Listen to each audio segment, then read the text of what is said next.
Screen दिख रहा है? स्क्रीन दिख रहा है बच्चे? अभी तक हमने पॉलिटिकल जो राजनीतिक भर्ती है बच्चे, जो राजनीतिक भर्ती है बच्चे, राजनीतिक भर्ती को मैंने समझाया, समझ में आया कि पॉलिटिकल रिक्रूटमेंट क्या होता है? पॉलिटिकल रिक्रूटमेंट समझ में आया क्या होता है? पॉलिटिकल रिक्रूटमेंट कौन बताएगा मेरे को? ठीक है, तो यही चीज़ है पॉलिटिकल जो रिक्रूटमेंट का मतलब ये होता है बच्चे। एक बार स्पीकर ऑफ कर लो, अपने अपने स्पीकर ऑफ कर, ठीक, माइक ऑफ कर लो। पॉलिटिकल रिक्रूटमेंट का मतलब ये होता है बच्चे कि जो राजनीतिक समाजीकरण, राजनीतिक समाजीकरण तो पता ही है तुम लोगों को कि राजनीतिक मूल्यों को एक पीढ़ी से दूसरी पीढ़ी में क्या करना है, भेजना। तो इस पीढ़ी के जो राजनीतिक मूल्य हैं बच्चे, वो दूसरे पीढ़ी में कैसे जाएंगे? जब लोगों को राजनीतिक दलों का हम सदस्य बनाएं, दबाव समूहों का सदस्य बनाएं, जब लोग राजनीतिक गतिविधियों में भाग लें बच्चे, तब जाकर क्या होगे, जो इस पीढ़ी के मूल्य हैं, राजनीतिक जो मूल्य हैं बच्चे, वो अगली पीढ़ी में क्या होते हैं, ट्रांसफर होते हैं। जैसे आंदोलन करना चाहिए, सुनो एक एग्जाम्पल सुनो, हम आंदोलन हमें करना चाहिए। क्यों हमें आंदोलन करना चाहिए? क्यों हम आंदोलन करते हैं? अगर तुमसे मैं पूछूं कि आंदोलन क्यों करना चाहिए, क्यों आंदोलन की हमें करना पड़ता है, या क्यों आंदोलन हम करते हैं, तो क्या जवाब दोगे आप लोग? अपनी मांगों को पूरा करने के लिए, और जो सरकार के द्वारा कानून, गलत कानूनों का जो निर्माण किया गया उसका विरोध करने के लिए। तो मतलब जो गलत चीजें हो रही हैं उसका हमें क्या करना चाहिए? आंदोलन के द्वारा क्या करना चाहिए? विरोध करना। लेकिन भारत में आंदोलन किस प्रकार से होना चाहिए? हिंसा का इस्तेमाल करना चाहिए, गांधी के सिद्धांतों के अनुसार आंदोलन होता है। भारत में जो आंदोलन किया जाता है बच्चे, वो गांधी के सिद्धांतों के अनुसार आंदोलन करते हैं लोग, या फिर एकदम जो मार्क्सवादी तरीका होता है आंदोलन करने का, वो तरीका अपनाया जाता है। हिंसा कर, लेकिन ज्यादातर हम लोग क्या होते हैं, अहिंसात्मक तरीके से आंदोलन, यही। तो अब कहने का मतलब ये है बच्चे कि तुम्हें आने वाली पीढ़ियों को ये समझाना है कि अगर कोई भी संस्था आपके साथ गलत कर रहा है, या कोई भी व्यक्ति, कोई संस्था, ठीक है, कोई समुदाय तुम्हारे साथ अगर गलत कर रहा है, तो उसका तुम्हें विरोध करना चाहिए, और विरोध करने के लिए तुम्हें आंदोलन करना चाहिए। लेकिन वो आंदोलन किस प्रकार का होना चाहिए? अहिंसात्मक होना चाहिए बच्चे। इसी को तो हम लोग क्या बोलते हैं? राजनीतिक मूल्य बोलते हैं बच्चे। यही तो पॉलिटिकल वैल्यूज होते हैं। आंदोलन करना हमें सिखाया गया, गलत चीजों का हमें क्या करना सिखाया गया? विरोध करना सिखाया गया। हमें यह भी सिखाया गया कि अगर आपका राजनीति में इंटरेस्ट है तो राजनीतिक दलों का आप क्या करें? हिस्सा बने। तो इस तरह से हम हिस्सा बनकर बच्चे राजनीतिक भर्ती में जैसे दलों के हम सदस्य बन जाए, किसी पार्टी की हम सदस्यता ले लें, दबाव समूह के हम सदस्य बन जाएं, या विभिन्न राजनीतिक गतिविधियां, जैसे विभिन्न राजनीतिक गतिविधियां का मतलब ये होता है कि जैसे एग्जाम्पल मैं बोल रहा हूं, अन्ना हजारे के द्वारा, या अन्ना हजारे के साथ जो लोग थे, उन्होंने जन आंदोलन चलाया था लोकपाल बिल को बच्चे, तो उसमें बहुत सारे लोगों ने क्या किया था? भागीदार हुए थे। इसको बोलते हैं राजनीतिक भागीदारी होना। जैसे एनआरसी को लेकर, सीएए को लेकर जो विरोध था बच्चे, तो इसमें लोगों ने क्या किए? भर्ती हुए। और इस आंदोलन के द्वारा एक पीढ़ी को यह पता चला कि नहीं, अगर कभी भी गलत चीजें अगर इस तरह की होती है तो हमें एक प्रकार से क्या करना चाहिए? सरकार का विरोध करना चाहिए, एकजुट होकर विरोध करना चाहिए। जैसे जेएनयू में बच्चे, जब इन जेएनयू में एक तरह से जब फीस हाइक कर दी गई, फीस बढ़ा दी गई, तो वहां पे जो संगठन थे, स्टूडेंट जो यूनियंस थे बच्चे, उन्होंने फीस हाइक को लेकर क्या किया? सरकार का विरोध किया। और फिर सरकार के, उनके विरोध का दबाव सरकार के ऊपर पड़ा, और सरकार के ऊपर जब दबाव पड़ा तो सरकार ने क्या किया? अपने पॉलिसीज में चेंजेस लाए। तो ये पॉलिटिकल रिक्रूटमेंट होता है बच्चे। पॉलिटिकल यानी राजनीतिक भर्ती इसलिए की जाती है कि राजनीतिक समाजीकरण के उद्देश्यों को क्या किया जा सके? प्राप्त किया जा सके बच्चे। क्लियर? आगे आओगे बच्चे तो एक और पॉइंट है, हित अभिव्यक्तिकरण, इंटरेस्ट आर्टिकुलेशंस। हित अभिव्यक्तिकरण यानी जो दबाव समूहों द्वारा अपने हितों को अभिव्यक्त करना ही क्या होता है? दबाव समूह द्वारा अपने हितों को अभिव्यक्त करना ही, या अपने हितों के लिए सरकार पर दबाव डालना ही क्या होता है? इंटरेस्ट आर्टिकुलेशन होता है। तो जो तुम प्रेशर ग्रुप वाला उस दिन आंसर पूछ रही थी ना बच्चे, उसमें क्या हो रहा था कि हित अभिव्यक्ति, क्या क्वेश्चन था वाला? उस दिन जो क्वेश्चन तुमने प्रेशर ग्रुप से पूछा था कि जो प्रेशर ग्रुप होते हैं वो समाज के हितों के लिए सरकार के ऊपर दबाव बनाते हैं या अपने हितों के लिए एक प्रकार से सरकार के ऊपर दबाव बनाते हैं। अगर वो दबाव समूह अपने हितों के लिए अपने हितों के लिए अगर सरकार के ऊपर दबाव बना रहा है बच्चे, उसको इंटरेस्ट आर्टिकुलेशन बोलते हैं, हित अभिव्यक्तिकरण बोला जाता है।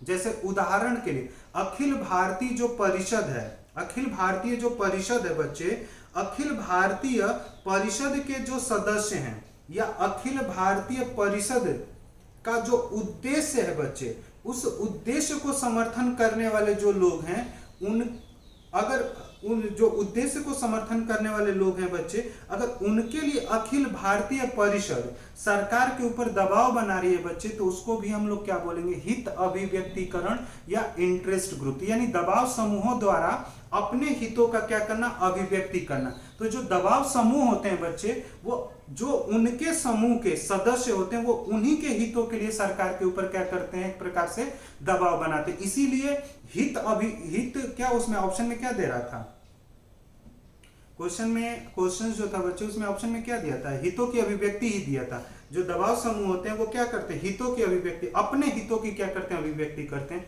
इसीलिए समाज में हमें बहुत सारे दबाव समूहों का क्या होता है, हमें बहुत सारे दबाव समूह मिलते हैं, बहुत सारे प्रेशर ग्रुप मिलते हैं बच्चे।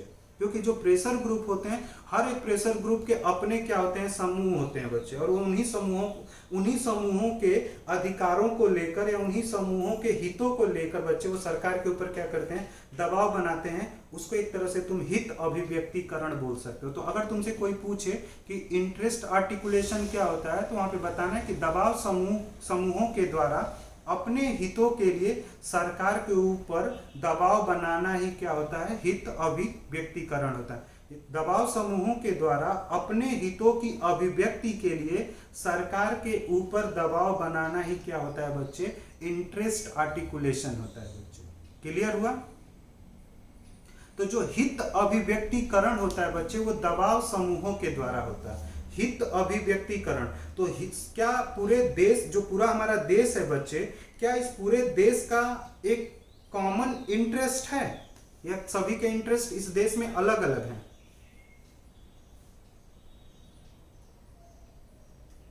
इस देश के अलग है, तो अलग अलग जब हित होंगे बच्चे, तो अलग अलग क्या होंगे, दबाव समूह बनेंगे।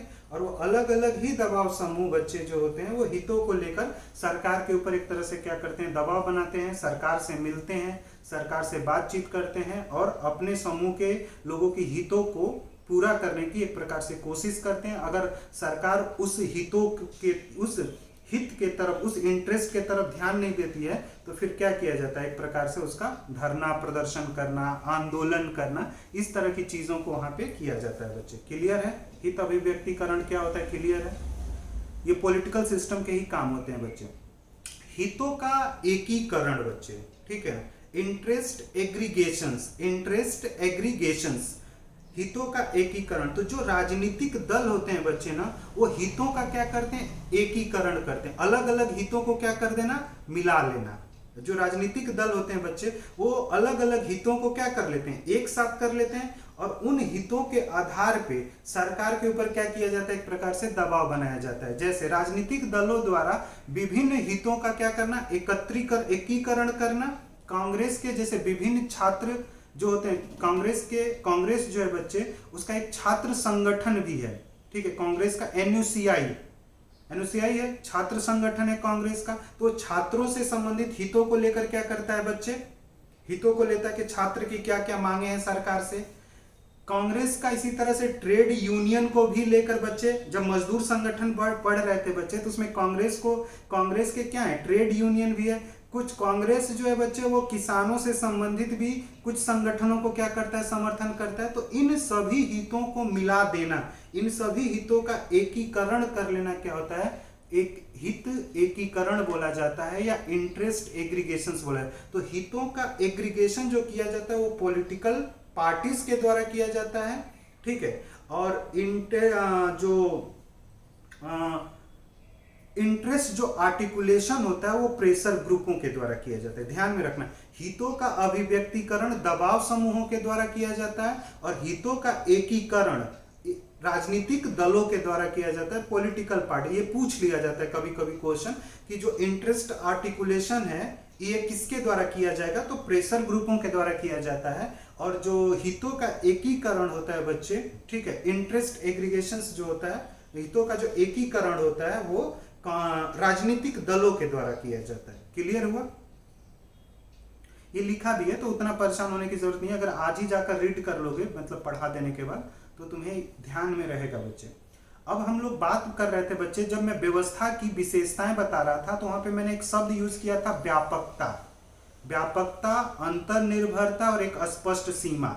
ये हमने किसकी बात की थी? व्यवस्था की विशेषता की। तो यहाँ पे जो व्यापकता है बच्चे, उसको मैंने समझा। व्यवस्था जो है वो अनेक अवयवों से मिलकर बनी होती है। अवयव मतलब तत्व, अवयव बोल लो या तत्व बोल लो, यानी कोई भी व्यवस्था होती है वो कई तत्वों से मिलकर बनी होती है, इसलिए उसमें क्या होती है? व्यापकता होती है बच्चे। जो कोई भी संगठन होता है उसमें कई तरह के तत्व होते हैं बच्चे, उन कई तरह के तत्वों से मिलकर वो संगठन अगर निर्मित है तो उसको हम लोग क्या बोल सकते हैं? व्यापकता बोल सकते हैं बच्चे।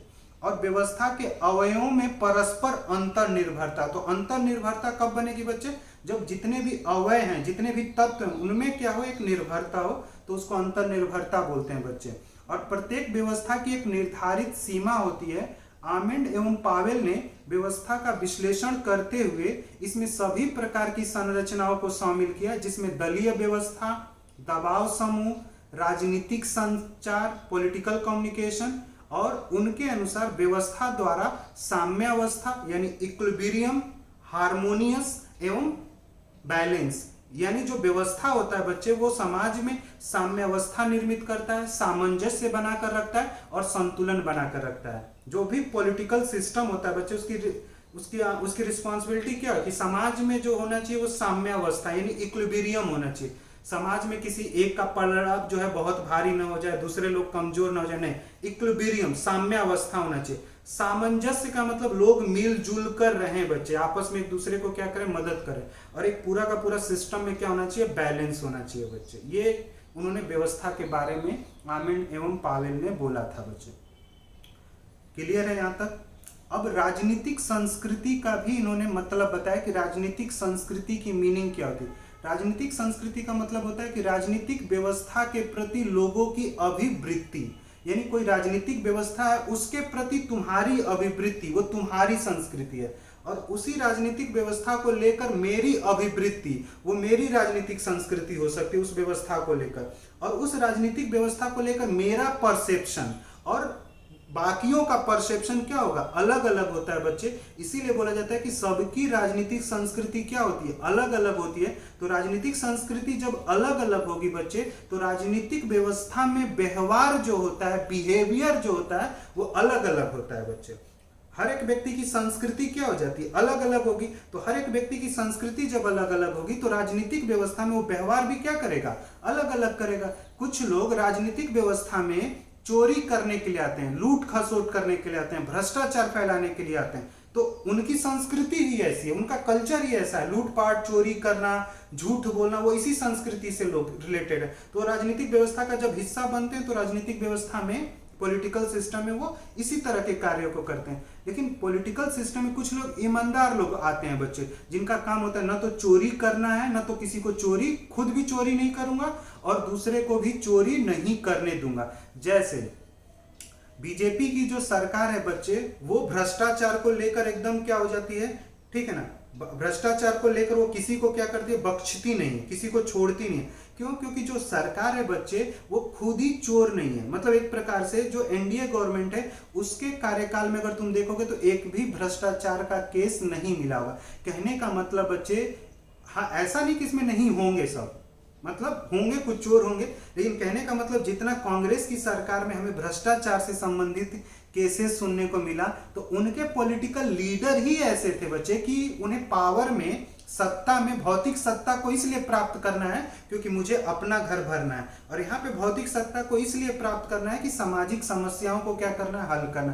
तो लूट खसोट क्या करनी है? नहीं मचानी है बच्चे। तो इसीलिए जो पॉलिटिकल कल्चर होता है बच्चे, तभी तो पहले इन्होंने बोला, आमंड पावेल ने, कि जो राजनीतिक व्यवस्था होती है बच्चे, वो कहीं ना कहीं राजनीतिक संस्कृति के द्वारा क्या होती है, प्रभावित होती है। तो राजनीतिक संस्कृति के आधार पे हम राजनीतिक व्यवस्थाओं की भी क्या कर सकते हैं, तुलना कर सकते हैं। यानी पॉलिटिकल कल्चर के आधार पे पॉलिटिकल सिस्टम में जो बिहेवियर हो रहा है बच्चे, उसको तुम क्या कर सकते हो, स्टडी कर सकते हो। तो पॉलिटिकल कल्चर समझ में आया बच्चे क्या होता है? पॉलिटिकल कल्चर समझ में आया सभी को या नहीं?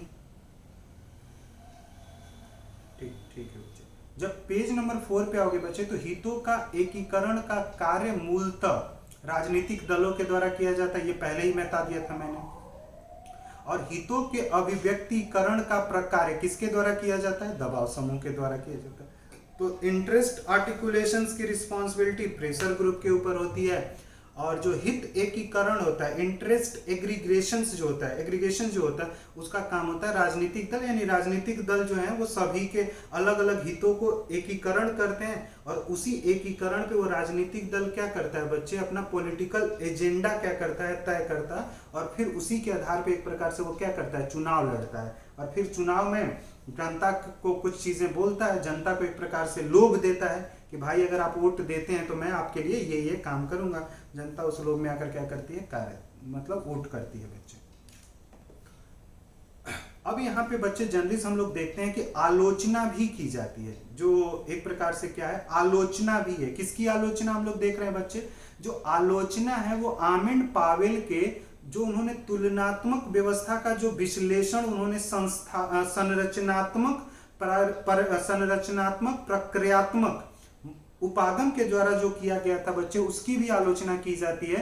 कुछ लोग बोलते हैं कि ये तो खास तौर से पश्चिमी राजनीतिक व्यवस्था का ही क्या करता है, विश्लेषण करता है। और पश्चिमी राजनीतिक व्यवस्था में इन्होंने अमेरिकी राजनीतिक व्यवस्था के एक प्रकार से क्या किया, मॉडल प्रस्तुत किया है, ठीक है। और उसी राजनीति उन्होंने अमेरिकी राजनीतिक व्यवस्था को इस मॉडल के द्वारा क्या किया होगा, अध्ययन किया होगा। और फिर अध्ययन करने के बाद उन्होंने इसी माध्यम को सभी राजनीतिक व्यवस्थाओं पर बोला कि प्रभावकारी होगा। लेकिन बहुत सारे विचारक बोलते हैं कि नहीं, ये कहीं ना कहीं जो मॉडल है ये पश्चिमी राजनीतिक व्यवस्थाओं का ही विश्लेषण करता है, बाकी के अन्य राजनीतिक व्यवस्थाओं का विश्लेषण इस मॉडल के द्वारा बहुत प्रभावकारी नहीं हो पाया बच्चे। इसलिए इसकी क्या की जाती है, आलोचना की जाती है, क्रिटिसिज्म्स की जाती है बच्चे, ठीक है। क्योंकि ये मॉडल अमेरिकी राजनीतिक व्यवस्था का तो सही किया, लेकिन उसके माध्यम के द्वारा बच्चे जब तुम दूसरे को बताने की कोशिश करोगे तो फिर वहां पे क्या होता है कि बहुत दिक्कतें आनी शुरू होती हैं बच्चे। आई बात समझ में? ठीक है बच्चे। जो सेकेंड क्रिटिसिज्म है, आर्मंड एवं पावेल ने संरचनात्मक प्रक्रियात्मक उपागम पार्सन्स जैसे समाजशास्त्रियों से ग्रहण किया। तो मैंने बताया था ना कि जो सिस्टम थ्योरीज थी बच्चे, वहां पे मार्टन की भी बात की थी, मार्टन कापलान। तो मार्टन कापलान ने सिस्टम थ्योरी का इस्तेमाल इंटरनेशनल पॉलिटिक्स को स्टडी करने के लिए किया था, और समाज शास्त्र का अध्ययन करने के लिए पार्सन ने सिस्टम थ्योरीज का क्या किया था, विश्लेषण किया था। तो आर्मंड पावेल ने पार्सन्स के ही सिस्टम थ्योरीज का क्या किया था, इस्तेमाल किया था। तो पार्सन ने पूरे समाज का विश्लेषण सिस्टम के आधार पे किया था, जबकि इन्होंने व्यवस्था के फंक्शन के आधार पे क्या किया है, कार्य किया। यानी व्यवस्था के फंक्शन पर ये बल देते हैं, पार्सन पूरी व्यवस्था पे क्या करते हैं, बल देते हैं। इस वजह से भी इनके सिद्धांतों की क्या होती है बच्चे, क्रिटिसिज्म्स होती है। इनके सिद्धांतों की क्या होती है, आलोचना होती है बच्चे। ये आर्मंड पावेल का कंप्लीट स्ट्रक्चरल फंक्शनल थ्योरीज या स्ट्रक्चरल फंक्शनल अप्रोच, संरचनात्मक प्रक्रियात्मक उपागम, यही था बच्चे। अब इसको मैं 5 से 7 मिनट तुम्हें दे रहा हूं बच्चे, एक बार इसको रीड कर लो। हाँ कोमल बच्चे बोल, क्या बोल रही हैं? हाँ, इस बार इसको रीड करो तुम लोग अपने लेवल पे, अपने मोबाइल पे 5 से 7 मिनट लेके, फिर अगला अप्रोच शुरू करेंगे बच्चे, ठीक है।